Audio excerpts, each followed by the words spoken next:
Welcome back to the Hermitcraft FTB server. Things are starting to make some serious progress here. I'm starting a routine here that basically every day I put 2 or 3 or 4 or whatever vertical columns on this tower, go all the way to the build limit, and keep that up and it'll start working. I've also started working on some of the floor in here, and I think it's sort of starting to look better. We'll see. This was the original one I did first out of granite. I'm not certain whether I want to keep it or not, but for now I will. And as you can see, these lux capacitors all over the place here, I have finally built the modular power suit, the powerfist. And I've added a fair bunch of things to it. Notably, the lux capacitors, because hey, free light for a little bit. Once in a while you get one of these extra ones that's blank, but you know, free light, well, it's not necessarily free. It uses a bit of energy from the suit to create them. But I think they look better than torches, so I'm converting over to using that. Now, I put some other things on here. Let's see. I've got the axe, the pickaxe, the shovel. I've got the lux capacitor, the diamond drill upgrade for the axe, which makes it the pickaxe, which makes it work really fast. The aqua affinity upgrade, which gives a lot of speed upgrade when using things underwater. The in-place assembler, which is basically a portable crafting table. And a couple of other things, like for example, this little gem right here, which is basically the plasmid cannon. I've got it turned up all the way, so that means that when I let it charge completely, according to what I read in the Tinker table thing there, that it will generate about half a creeper's worth of a blast. Not bad.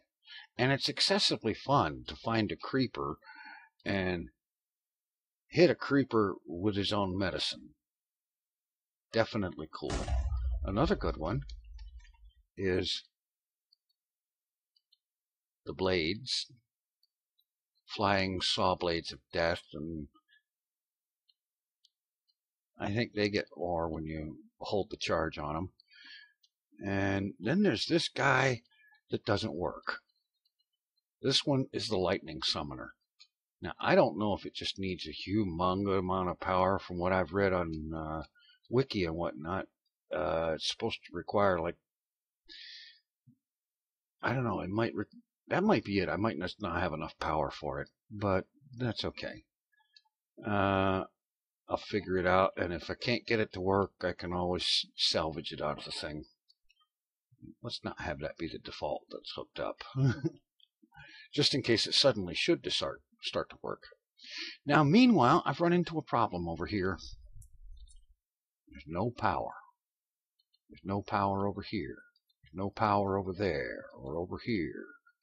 And if I come down here and I look in here, you'll see these energy cells have power. Here, in fact, is a resonant energy cell. Well, now that's interesting. It looks lit up like it's got power, but it's empty. And that one's got power, though. The ME system is still working. So, not sure what's going on there. And even when all those cells are completely powered, this sucker is out of power. And this is the one that provides wood to be burned into charcoal. And that one over there also doesn't work. However,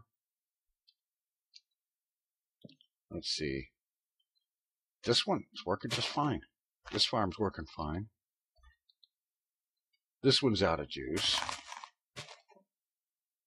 I haven't got anything going on over there right now. But I'm producing the nether essence. This was working a little while ago, but alright, let's see. See if I can get some daylight. If maybe Slipgator's off in another dimension.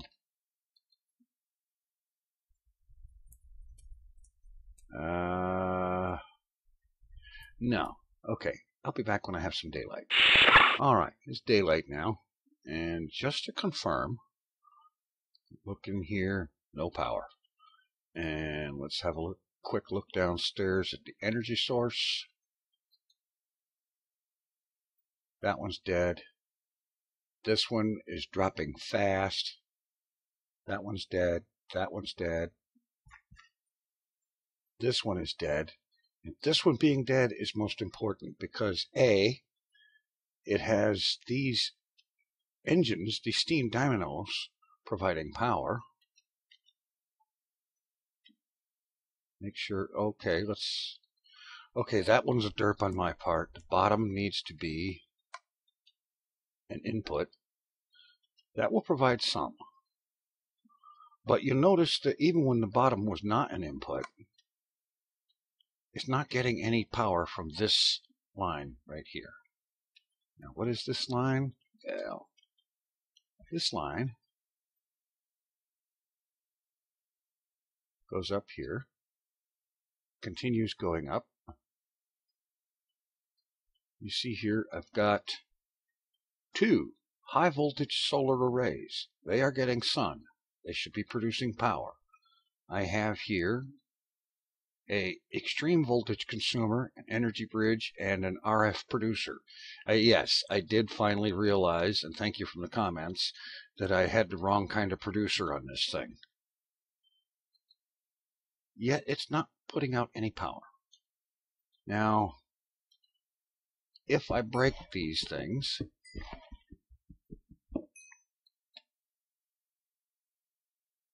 alright, EV consumer, RF producer, and an energy bridge.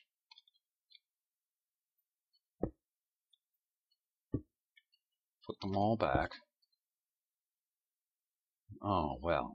Now you see, the last time I did that, these turned green and they started producing. The point is, that should be producing power. Lots of power. And this cell should be charging from that power.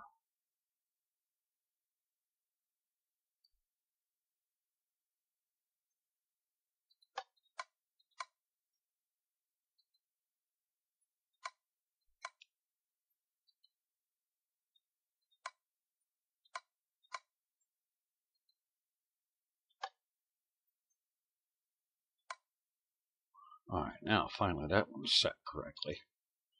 So it's drawing power from this one, but this one is not drawing power from that setup up there. And it's really strange. Normally, break these things and replace them. I'm going to do it again. Alright, RF producer, energy bridge, extreme voltage consumer, put that cable back. Oh, it's raining. And that doesn't count as sun. Yes, and I've got my particles turned down to minimal so I don't have to hear the rain. So, comes down to it. I think I need to move that bloody thing. Where is... yeah, here's my wrench.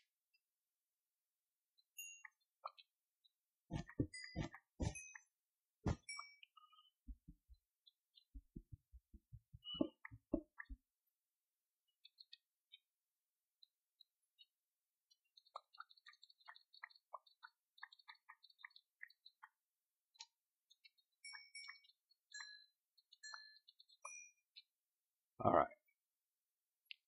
And where am I going to move it to? I'm going to take it someplace where it's always sun. So once it starts working, it should stay working. It's the site of my last quarry. I figure this is a good place to do this. Let's see. Here we go. Let's see. Do I have a spot loader? Well, nuts. Alright. I'm going to duck right back and get myself a spot loader here.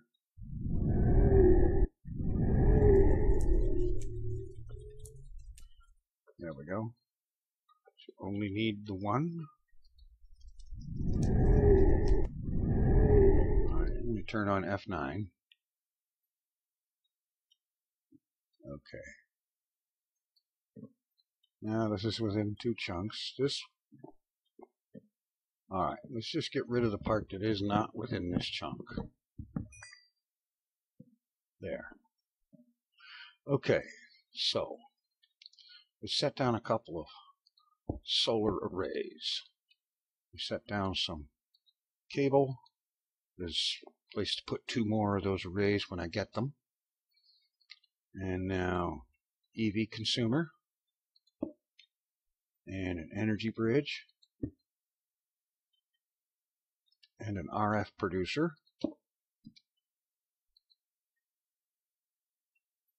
Okay, it's got an internal charge, but maybe that's not green because there's nothing drawing. Okie dokie. And I've also taken some time to hook up and make some tesseracts. And let's go ahead. Yeah, that's set. And we're going to set this one to send energy and block fluid and items.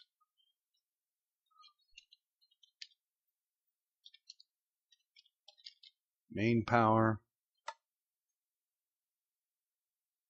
Set. All right. Now, just as a quickie test, let me drop down this spot loader. I'm going to drop over here, and I'm going to set down another tesseract. Set it up similarly. This will be energy mode receive, item and fluid blocked, activate, and now I've got resonant energy cell.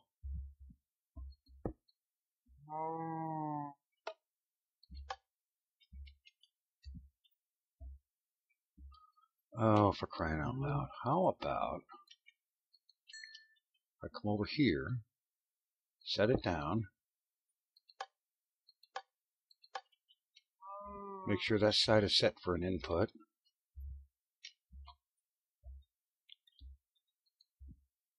Use the block mover, pick it up, set it down, check it, and it's gaining power. Alright, that's good. So, that works. Let's go ahead and pick that up. And we'll pick that up. Pick that up. Grab that. Head back. And hook this into the system somewhere.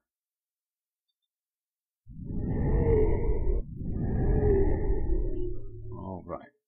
And I think I want to try it right here. Let's disconnect that, so it's no longer trying to draw from the power system down there. Alright, so if I just drop this on there, I can hear it. All of a sudden, everything's working.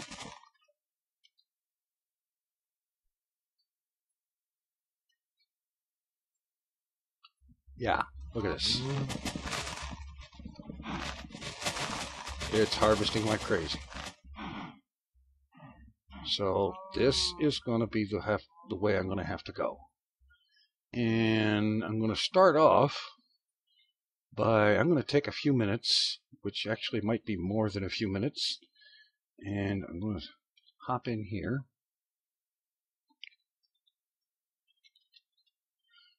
And high voltage solar array 2, please. That's going to take a while. I'll be back when they're ready. Alright, I'm sitting around here waiting for this. I don't know why, because it's going to take quite a while just to finish one of those, never mind 2. And it occurred to me it was something I forgot to do. And that is, let's see, let's just bust into the wall here.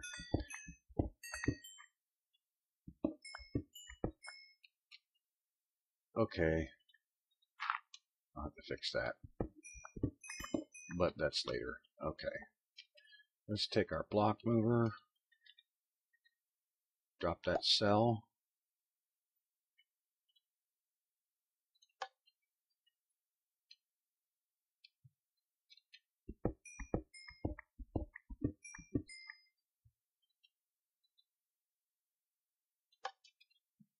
Alright, that's an output to that input. Let's see, I've got some conduit here. Throw that conduit in. This side is an input. Let's take a tesseract and drop it down there. Set it for main power. Set it for item mode blocked, fluid mode blocked, energy mode receive, and set.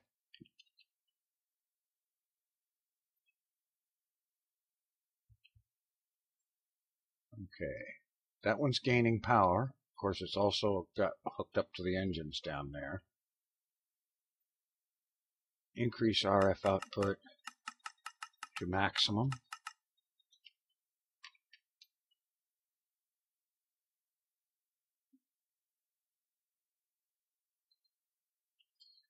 These things don't tell how much. Alright, let's set that to ignored.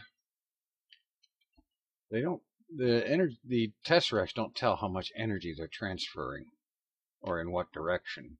Well, the direction, I guess, is what you set. Okay, this is charging very quickly now.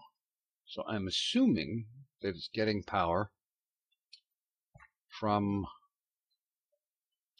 the other system. The rest of these are set at max power. Yeah. I need to get the rest of them converted over to resonant energy cells, obviously. Alright, that should eliminate any more problems with power failing because of insufficient generation. And also I figured out something about the powerfist. Let's see, do I have one in? Yeah, I got these two in here. They contain a little bit of power each. I need to put them in the system, but for right now they get me up to 513k power. And this thing, the lightning summoner, does work as long as you have at least 500k of power. I also found that it was a wise idea to right below the power meter and heat meter, there is another one that says 200. That is a water tank. It holds 200 buckets of water. And it is for emergency cooling. It automatically comes on at a certain point. And there's a good reason for that. When I use the lightning summoner, say for example, the temperature gauge goes way up, I catch fire, and the water bucket thing uses 160, it's down to 167 buckets of water. It used a bunch of that water to cool me off. Fill it up, just immerse in water, it fills back up to 200, and I'm good to fire the lightning again as soon as I have enough power, which I would have plenty of if I were carrying, say for example, a couple of resonant energy cells that were full. I would probably have plenty of power to throw lightning around. Enough to satisfy anybody's Zeus complex. Alright. Meanwhile, I'll be back when I can replace at least one of these. Well, here we are about an hour and a half later. This thing is still crafting away, although it has already completed one. Right here. And it's going to be a little while before that one's finished. And so I have a funny story for you.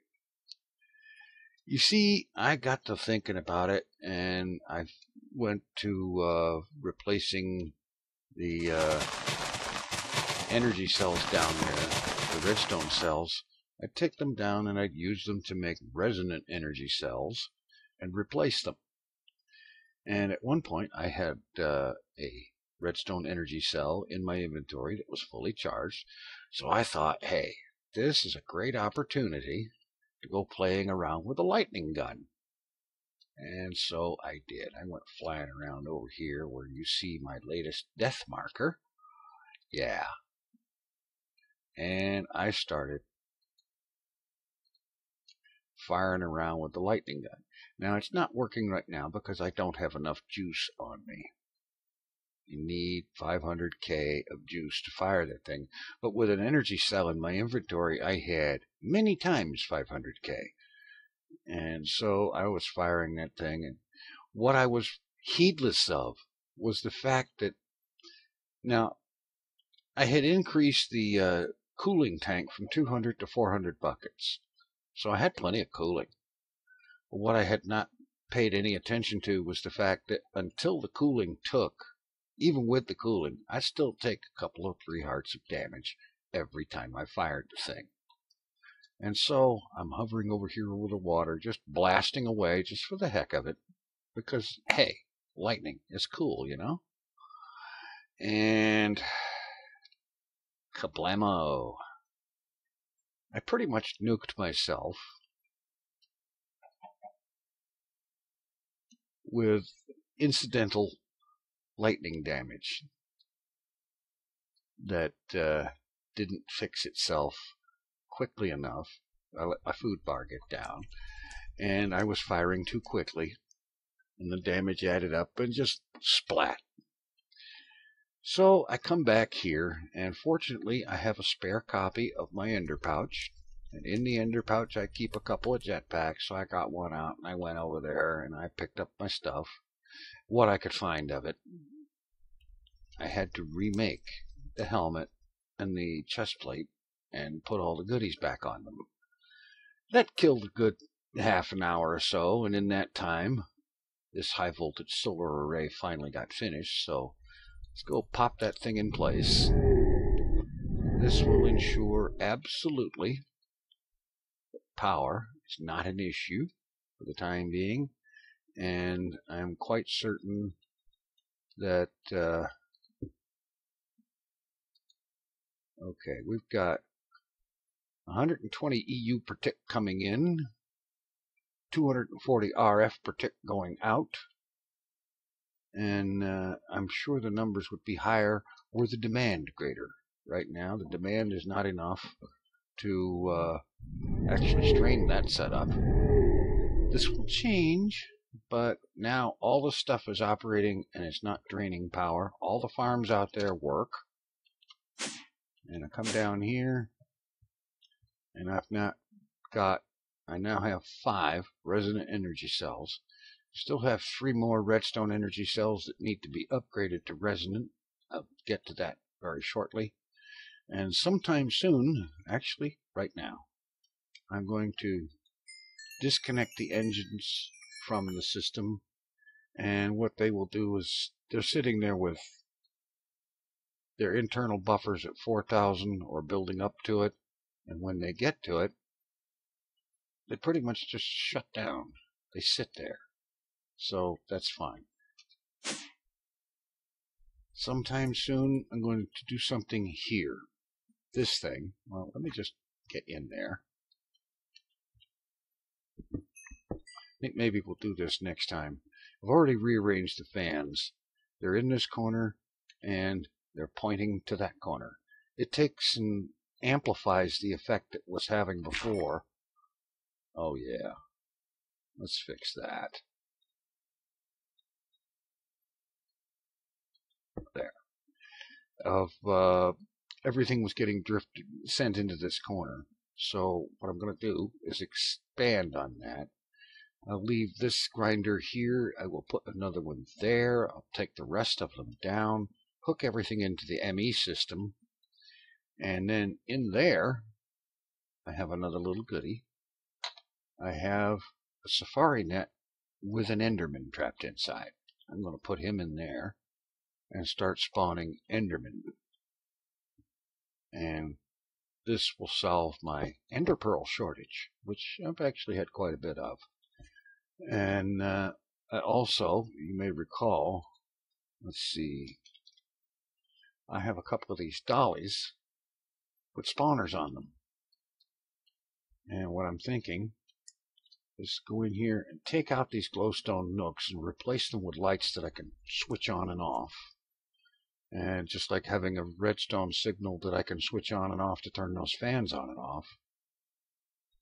And those monster spawners will provide me with all the mob juice I can use, especially if I get a hold of some cursed earth to line the floor with, which I'm going to see about doing soon. Anyway, that's about where things are right now. Over here, as I said, I'm starting to put in floors here, and I'm working on getting rid of all the torches and going with these lux capacitors instead. And as I get this floor in, I'm going to start moving stuff over from there into here, because this is going to be the real base. I also need to start setting up to manufacture the components to go in here. And I did something, by the way. I built this thing in creative in a test world. It does work.